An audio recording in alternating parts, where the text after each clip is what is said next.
It was a warm Saturday evening in Overland Park, Kansas, back on June 2nd, 2007. Right around 7:07 p.m., an 18-year-old girl walked into the Target store with a bright smile lighting up her face. She had only graduated from high school 9 days earlier, and that night she had a special date planned with her boyfriend. All she wanted was to pick up a simple little anniversary gift. Nothing fancy, just something sweet. She was thinking of getting a memory book so she could fill it with their photos and those little notes that meant so much after 6 months together. Her name was Kelsey Ann Smith, and in less than 10 minutes her whole life would come to a heartbreaking end. Because right there in that same store, someone was already watching her closely. He was following her from aisle to aisle, moving like a predator, quietly circling its prey. The security cameras caught it all on tape, but Kelsey had no idea that danger was walking just steps behind her. While she was still inside, she made one last phone call to her mom. Mom, where are the gift boxes? It was such an ordinary question, the kind of thing you ask without thinking twice, but it would be the very last time anyone ever heard her voice. When Kelsey finally left the store and walked out into the parking lot toward her car, that someone was already waiting for her. What happened next was captured on video. A quick but violent struggle. A bold abduction right there in broad daylight, and the start of a 4-day nightmare that would end with her body discovered in a wooded area about 20 miles away. During those long, desperate days, her family searched everywhere they could think of. Her father, Greg, who worked as a police officer, used every connection and resource he had. But there was one serious problem standing in their way. A problem that wasted precious time. A problem that, when it was finally fixed, came too late to save Kelsey. Yet it would go on to change laws all across the United States. This is the story of Kelsey Smith. It's a story about how 10 ordinary minutes can change everything forever. It's a story about how one family took their deepest pain and turned it into something that still helps protect other lives today.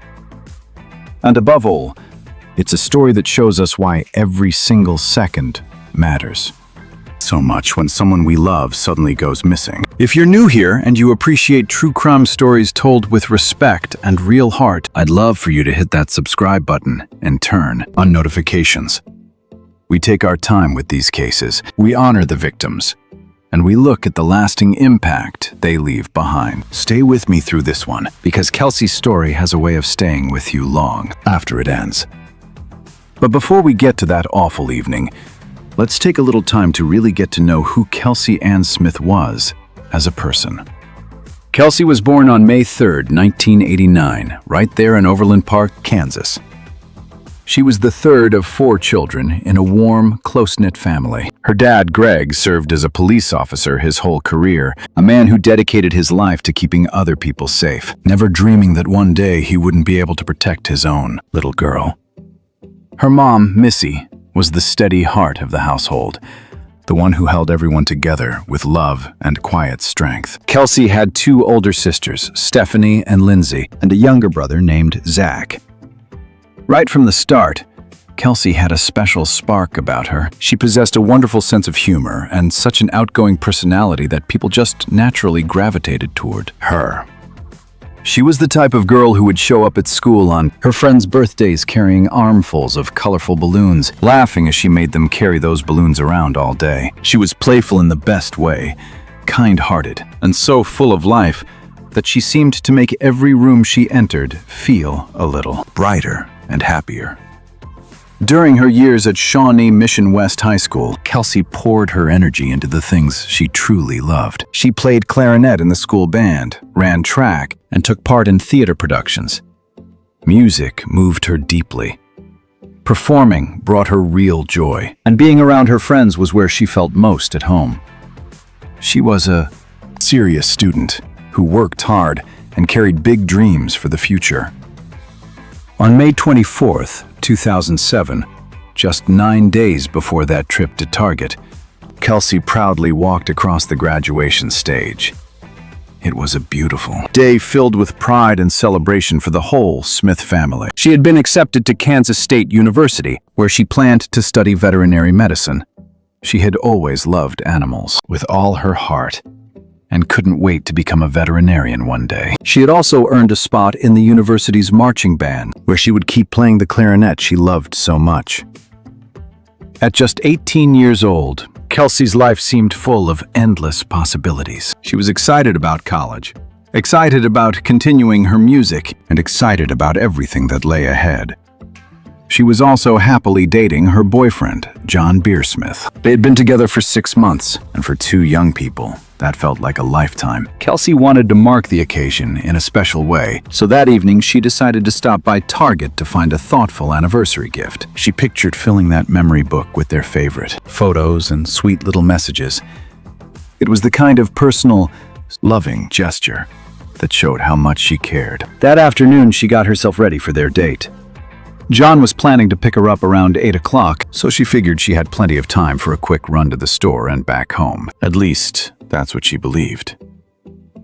Around 6:30 p.m., Kelsey left her family's house in Overland Park. She was driving her cherished 1987 Buick Regal, the car she truly loved. As she backed out of the driveway, her father Greg watched her go. With that warm smile of hers, she called out, "I'll be back in a bit, Dad." It was the last time he would ever see his daughter alive. She drove over to the Oak Park Mall area and parked in front of the Target at 97th and Quivira. The security cameras recorded her stepping out of her car and walking toward the entrance with confidence. She looked happy, relaxed, and completely at peace with the world.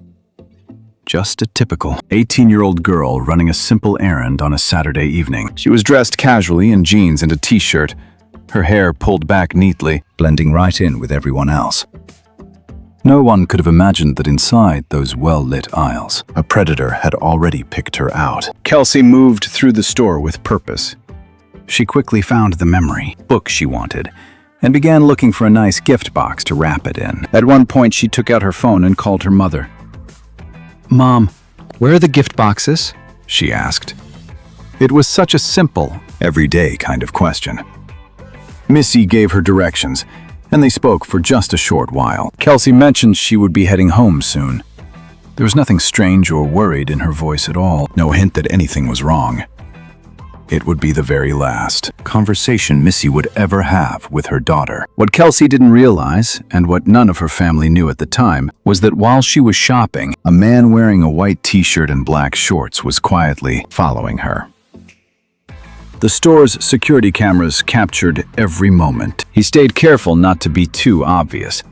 He didn't make a scene, but he was always nearby, just a few steps behind, keeping his eyes on her the whole time. When investigators reviewed that footage later, one retired detective described it in a way that still sends chills down your spine. He said it reminded him of those National Geographic shows where you watch a predator slowly circling its prey before it strikes. That was exactly what the cameras showed. Kelsey was only inside the store for less than 10 minutes. She paid for her things and walked out around 7:17 p.m., still smiling, still looking forward to her date that night. But out in the parking lot, the predator was already waiting.